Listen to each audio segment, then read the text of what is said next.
generally. My own research is primarily on Tokugawa Japan, but I thought it would be in the spirit of this conference to take a slightly broader view. So at the beginning of this talk I'll be giving an overview of mercury therapies in Northeast Asia, what the sort of trading networks were that allowed Northeast Asians who didn't have abundant sources of cinnabar and mercury of their own to make use of these medicines were. And then in the second half of the talk I'll be talking about mostly the chloride compounds of mercury that were used by Tokugawa doctors for the treatment of syphilis. I need to go to... It's usually about 5. Yes. How do I get rid of this thing? Oh, just click into the PowerPoint window. Does that? Yeah. There we are. I'd like to start off with this slightly unusual publication here. It's a book that was published in the Japanese commercial metropolis of Osaka in 1838 by a doctor called Funakoshi Kinkai. It's called Illustrated Syphilis War Tales. And it describes the adventures of this doctor here, whose name is Tokujitsu Juntoku, which means, if you translate it, something like virtuous, honest, noble, and upright. And he stands in here for Funakoshi Kinkai himself as the author of the treatise. The story of this book concerns the battles of the evil Syphilis king, whom you can see on the right, with the noble medicine generals, who you can see on the left. So on the right you can see his label is Byosoku Baidoku Daio, the great king of syphilis, the disease bandit. And on the left you can see the medicine general extend longevity pills and the medicine general crouching down treatment of syphilis pills. And here you can see the evil syphilis king plotting with his various minions, the chancres and buboes and bayberry sores and all the different symptoms of syphilis to take over the kingdom of the human body. But in the end they are triumphantly defeated by the medicine generals. This is one of the climactic battles in which the medicine general extend longevity pills takes over with his various allies, ambushes the syphilis demons. You can see up here, these are the syphilis demons running away. They've been ambushed by the general and his forces here. So, on the one hand, this is an amusing and entertaining story, and it was meant to be an amusing and entertaining story. It was a popular work. It was written in the phonetic alphabet or with phonetic glosses for all the Chinese characters that were used, so it would have appealed to a wide audience. And it would also appeal to the sort of wide audience that there was in the first half of the 19th century for stories of samurai valor. It was a very common genre of Tokugawa literature. And it was a way for this doctor to let patients know about the sorts of therapies that were available for syphilis. But at the same time as being an educational document, if you look at the other aspect of this syphilis general extend longevity pills, you can see this is from the back of the book. It's also an advertisement. So this page taken from the back of the book shows 4 of the medicines that Funakoshi Kinkai sold in his Osaka medicine shop. And you have extend longevity pills on the right there. They sold for 15 monme of silver, 15 silver pieces for six silver monme, 6 silver pieces for a treatment that would last 15 days, and a lot of patients would take these for months on end.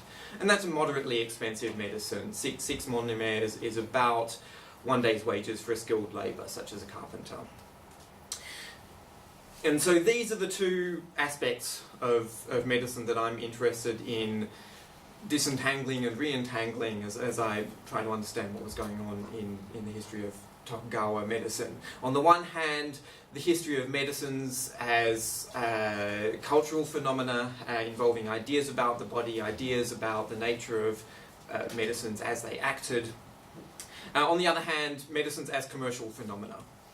Things that were bought and sold, pieces of matter that travelled around the world, were processed, recombined, divided, and changed hands and eventually consumed by people in Tokugawa, Japan.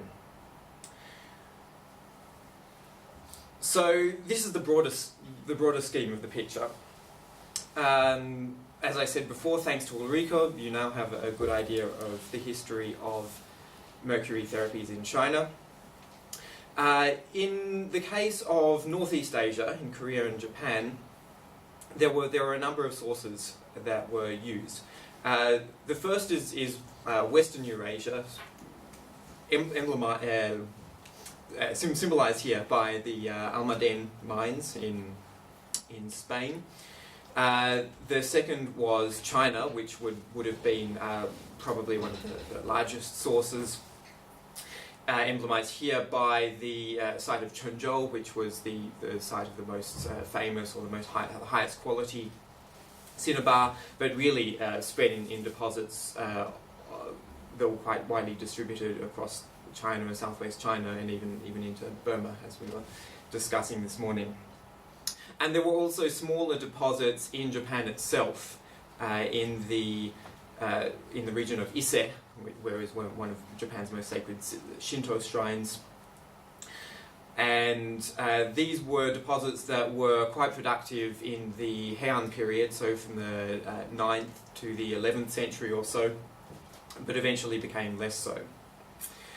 There are some interesting records of the way that these compounds were traded from during the 11th century in the Korean dynastic histories. In the year 1040, there was an example of an Arabic trader who brought mercury to Korea. It was listed as a tribute item to the court. It's not clear whether this was what the mercury that he brought to the court was a small proportion of other mercury that he might have been trading in other ways along the way. But given the other trade items that were listed along with the mercury in the items that this Arabic trader brought with him, which included champa perfume and sappan wood, as well as myrrh and something called dragon's teeth. Could have been fossil teeth of some variety, or who knows what.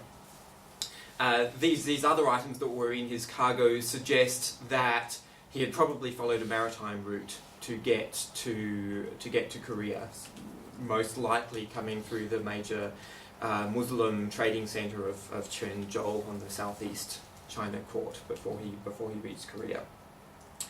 There are also a number of records in the Korean dynastic histories from this period of Japanese mercury being imported into Korea.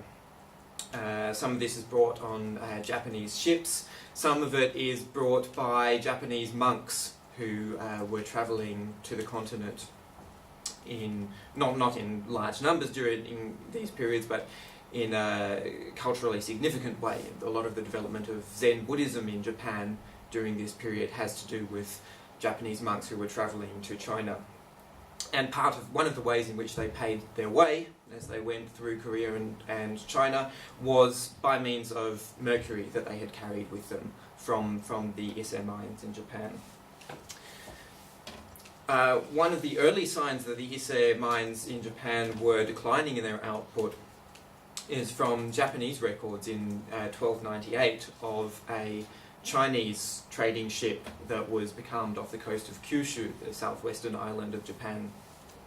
And mercury was listed as among the high-value trading goods that were in the cargo of this Chinese ship.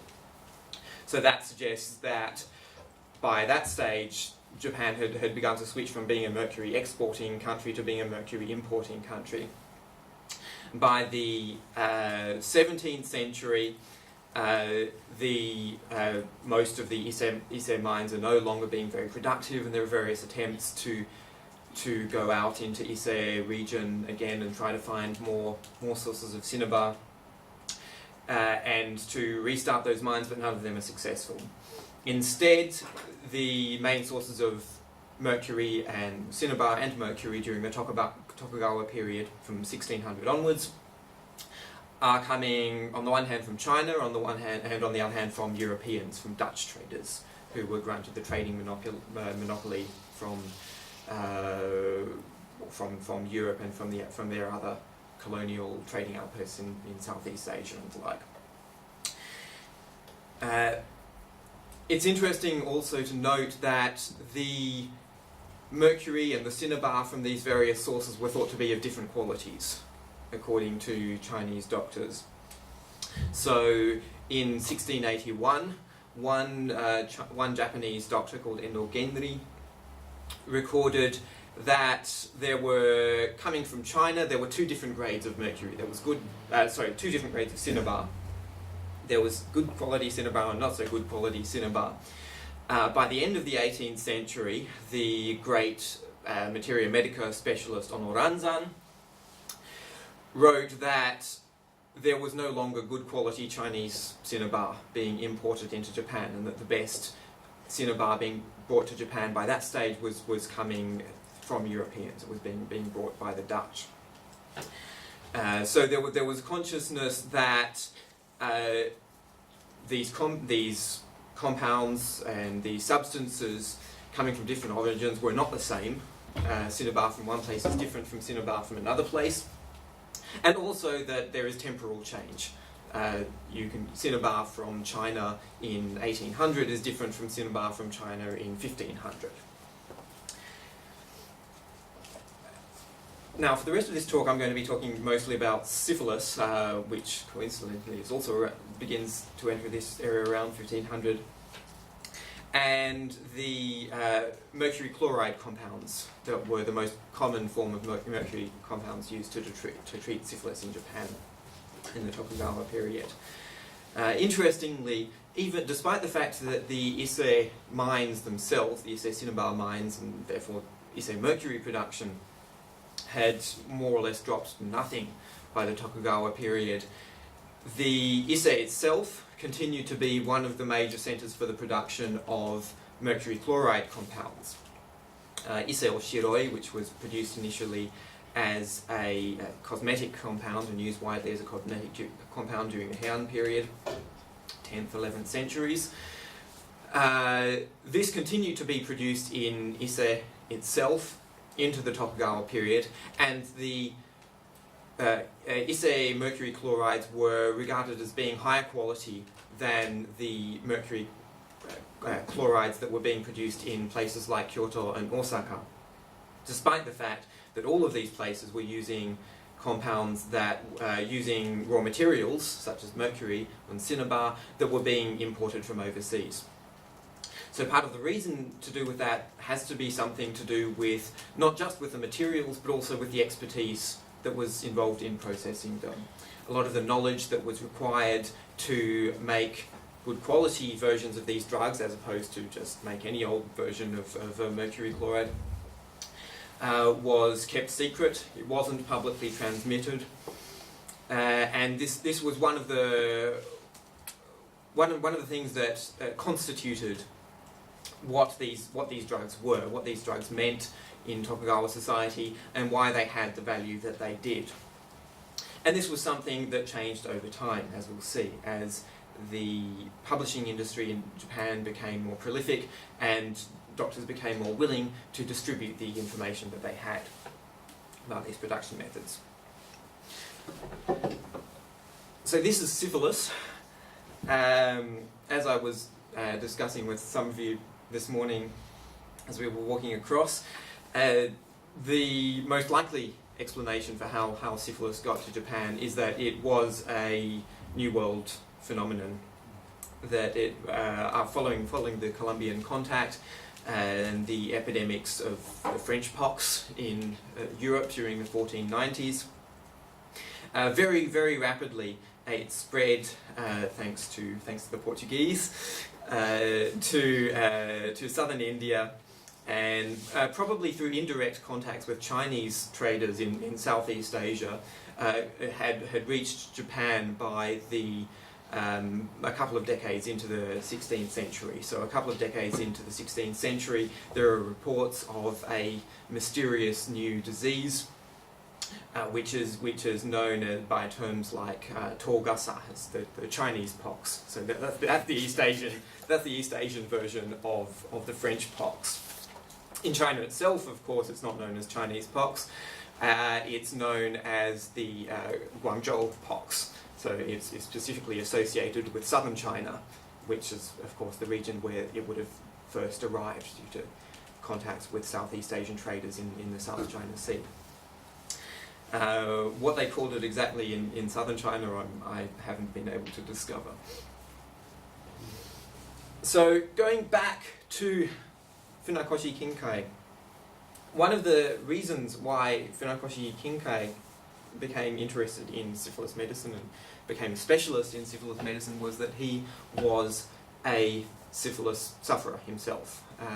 He said that both his parents and he himself suffered from syphilis, and in another one of his treatises, not this Illustrated Syphilis War Tales, but another one that was about syphilis medicine in a more literal way, he left a description of what it was like to be a syphilis sufferer taking these mercury compounds.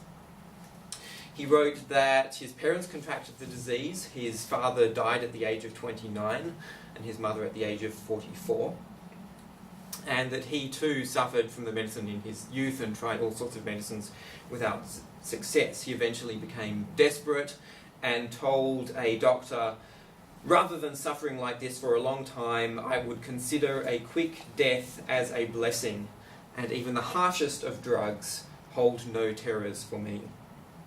Please," he begged the doctor, "give me a harsh treatment of the sort that only 1 in 10 survive." So this is one of the reasons why people were willing to take such harsh remedies for syphilis, was that it was a terrible disease and nothing worked, and so they were willing to resort to desperate measures. And what the doctor replied to him was that from among the Kefun medicines, Kefun is a term I'll get back to in a minute, he should use 7 treasures pills, and he told him to consume 1 week's worth of these. By the 4th day of taking these 7 treasures pills, the inside of his mouth had become swollen and painful, and he thought since his mouth was becoming more and more suppurated as a result of taking these medicines, he decided it would be almost impossible to swallow them if he kept going day by day. So on the 5th day, he took the remaining 3 days worth of pills. By that night, his mouth began to fester severely. He began to salivate extensively, and he continued like this for 30 days. But despite this, the syphilis symptoms didn't diminish. And so he went back to the doctor, and what did the doctor tell him? Of course, the doctor told him, this is because the strength of the drugs is not strong enough. The strength of the drugs is insufficient, you should take more of them. And so he kept taking these pills, attacking the disease. The term uses semuru. It's a military metaphor, just like you saw in the illustrations before. And he took these for approximately 8 months, and this still had no success. He said by this time his body was debilitated and exhausted, just skin and bones. From this time he ceased to consume the drugs and ate meat. His strength recovered and his flesh began to grow back. However, the syphilis sores became increasingly severe. So he began to try a different tack. He began to try using smelling medicines rather than orally consumed medicines. This is one of the alternative methods for consumption of syphilis medicines that would be heated in some way, and then the patient would inhale the vapours. After about 6 or 7 days of these, he began to spit out saliva, and he began to recover from his sores. They began to disappear. After this, he ceased treatment, and his symptoms went into remission, but then eventually they came back again and became worse than before. Eventually he invented the extend longevity pills that I showed you at the beginning of the talk. and these resulted in a miraculous cure. We don't know what was in the extended longevity pills, because among the various drugs that he sold, there were some whose recipes he was willing to transmit and that he printed in his published treatises, and there were others, among which was extended longevity pills, which he was unwilling to do so, and he sold them as simply a mysterious medicine that was guaranteed to cure your illness. The idea that these sorts of violent remedies would cure disease was associated particularly in 18th and early 19th century Japan with this concept here, the concept of menken. It's a particularly Japanese phenomenon, this idea of menken, which could be translated as violence of the remedies. The literal meaning of it is that it is something like vertigo or spinning dizziness in the head. If you look at the characters, these are eye radicals, suggesting it's you're passing out. The world goes dark, and the two right hand halves of the characters also suggest darkness. This is an archaic Chinese term whose precise medical meanings are not at all clear, and it was not a term that was used extensively by Chinese doctors. However, it was picked up by a group of Japanese doctors in Kyoto in the 18th century as the key to understanding medicine. It occurs originally not in a medical text, but in a historical text, the Book of Documents, the Shangshu, and it occurs in the phrase, if the medicine is not menken, or mianxuan in Chinese, if the medicine is not menken, the disease will not be cured. And this was an expression that was probably metaphorical in its original political context, the idea being that if you want to cure a disease or a political problem in the state, then the way to do it is to take harsh measures. In the 18th century, a group of Japanese doctors fixated on this phrase and decided to take it literally as the key to medicine, and began to revive a lot of the violent or heroic remedies that, as Paul Unschuld was saying earlier this morning, were characteristic of earlier periods of Chinese medicine. And they were particularly resurrecting the formulas of the Shanghan, or the Discourse on Cold Damage Disorders, which was a 3rd century Chinese text. Although this particular 3rd century Chinese text did not make extensive use of mineral remedies, these sorts of toxic mineral remedies, nevertheless they extended the concept of violent remedies for drugs such as rhubarb, croton seeds, melon pedicle as an emetic, or sweating drugs. They extended the concept from these predominantly herbal drugs to include also mercury drugs such as medicine. So what were the mercury drugs that we used? Well, in contrast to China, mercury itself was never, in the Tokugawa period, the consumption of mercury itself was never very extensive. Instead, they consumed the products of mercury, the chloride compounds of mercury, such as corrosive sublimate and calomel. As Tim was saying yesterday, that we often read these names without having a very clear idea of what they are. But the reason why corrosive sublimate is called corrosive sublimate, as Ulrika explained this morning, is that it's produced by sublimation. So you can see this is from an early 18th century Japanese text showing the various stages of production of these compounds. But corrosive sublimate is made by mixing mercury alum and rock salt, sodium chloride, with a number of other compounds to assist the reaction in a closed vessel, heating that mixture and allowing the sublimate of mercury, the mercury chloride, to crystallize on the other side. And depending on the precise mixture of compounds, that will produce some sort of mixture of corrosive sublimate and calomel. Or calomel can itself be produced by further reaction of corrosive sublimate with mercury. And of course, it's very nice and straightforward for us to think of corrosive sublimate and calomel as well-defined compounds, having well-defined chemical formulas, but in Tokugawa Japan, or in any pre-modern context, I'm guessing that there are a whole range of terms that are used to refer to these drugs, and the relationships between these different terms was not always clear to the people who used them. These are the Japanese equivalents for various chlorides of mercury.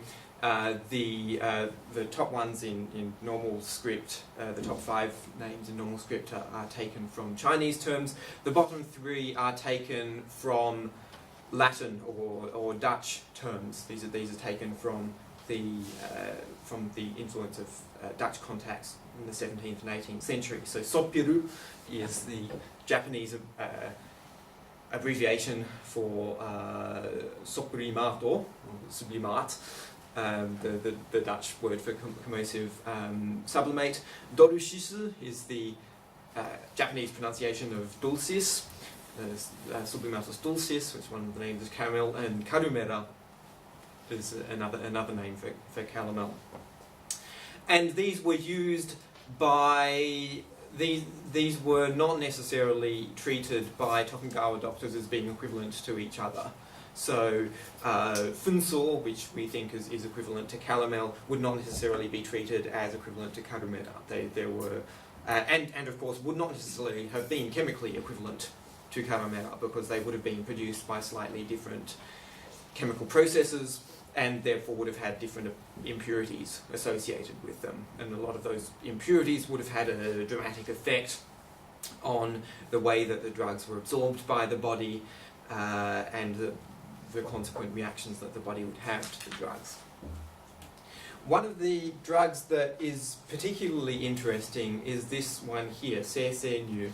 I don't have the Chinese characters here, so I apologise to anyone who would like to read the Chinese characters. It's sheng sheng ru. This is an unusual term for a mercury drug that was associated particularly with this Chinese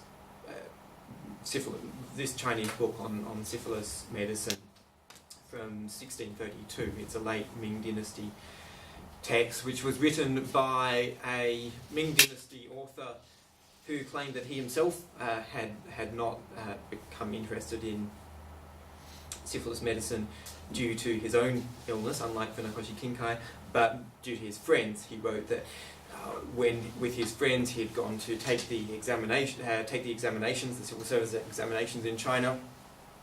Some of his friends had taken advantage of the trip to sample the local pleasure porters, and when they got home, they started coming down with these strange diseases that they didn't know how to treat. And so, of course, Chancellor Chung himself was much more virtuous and didn't go in for that sort of thing. But he felt sufficient pity for his friends to go through all the old Chinese books that he had, and to try and find some sort of remedy. And the characteristic remedy that he came up with was sheng sheng ru, which translates as something like the crystals that grow and grow. So it's produced by some sort of sublimation process, and the process is described in this book, which was published initially in China in 1632, then reprinted twice in Japan in 1725, 1774, and then, I haven't mentioned it here, but also in another annotated edition in 1808. And there was a description of the method for producing shengshengru or seisenyu in Japanese. Unfortunately, this description was more or less incomprehensible. That this was probably something deliberate. That Chen Sicheng at least according to the Japanese doctors who became very frustrated with reading this book and not being able to understand it, they accused Chen Sicheng of having deliberately used obscure Taoist vocabulary to conceal the true identity of the substances that he was using and the nature of the processes that he used to manipulate them in order to make money from selling these drugs. There isn't any record in the book itself that, unlike Funakoshi Kinkai's book, there isn't any record in the book itself that Chen Sicheng was involved in selling these drugs. However, it's not an entirely unplausible hypothesis. But by the end of the 18th century, through trial and error, various Japanese doctors had come up with an idea of what these various terms represented. And so this is the list of ingredients for seisenyu not from Chen Sicheng's book, but from a manuscript account of the late 18th or early 19th century by a doctor called Haruki Genan. And he claimed, in fact, that this recipe had been given to him given to his ancestor in the early 18th century by Dutch traders. So there was obviously a certain amount of prestige associated with having secret contact with Dutch traders, just as there would have been prestige associated with having secret contact with Chinese doctors who would have visited Japan in Nagasaki. But according to this family tradition, this was the list of ingredients that were involved. And again, the interesting thing about this particular manuscript is that Haruki Genan not only listed what the ingredients were, but listed where they should be obtained. So as I highlighted at the beginning of this talk, mineral ingredients from different parts of the world were thought to have different properties. And if you map these out on Eurasia, you can see that these were obtained from very diverse sources, spanning not only East Asia and Inner Asia, but also including some imported European compounds. The compound for which the Haruhi recommended European versions as the best was actually mica, although he suggested that Korean version could be used if no European mica was acceptable. And so these are some of the manuscript accounts from the late 18th century of showing diagrams of how to put these together. And there were various versions of how to do it, depending on whether you heat the bottom of the vessel or heat the top of the vessel, how you cool the surface on which the sublimate is to condense. And also various methods for avoiding the toxicity of the fumes that would have been generated in this process. Because as these doctors were aware, these fumes that were generated could produce exactly the same menken effect on the producer of the medicine that they could produce on patients, and they didn't want to have any more menken than they could avoid. This is another, you've seen this image before. This is from an annotated manuscript version of the secret record of syphilis, Chen Sicheng's book. And this one here is an interesting published book from the early 19th century in 1810, which shows some of the transition, the way that these compounds, the production of these compounds, or the knowledge of the production of these compounds, made the transition from being secret knowledge to being more publicly accessible knowledge. That Ishibashi Masaaki, the doctor who printed this book in 1810, wrote that seisenyu was a very expensive compound, but the reason for this was not that the ingredients for the compound were expensive. It was simply that nobody knew how to make it. And so by publishing this information, he hoped to make the compound more widely accessible, and he also encouraged doctors to make this compound for themselves rather than relying on what they could buy from the marketplace, because what they could buy in the marketplace was liable to being adulterated. It was difficult to tell genuine product from false product. And by producing the drug for themselves, doctors could avoid those ambiguities that were associated with the marketplace transactions. So just in conclusion, and maybe for discussions here and throughout the meeting, one of the questions that I'm interested in, and I'm not sure I have a clear answer to them at the moment, is how much of this story is specific in its form to mercury compounds or to mineral compounds more generally. Is there something about mineral compounds or mercury compounds that makes them different from herbal compounds such as ginseng or rhubarb or any one of the huge range of herbal compounds that were used in Japanese medicine in this time?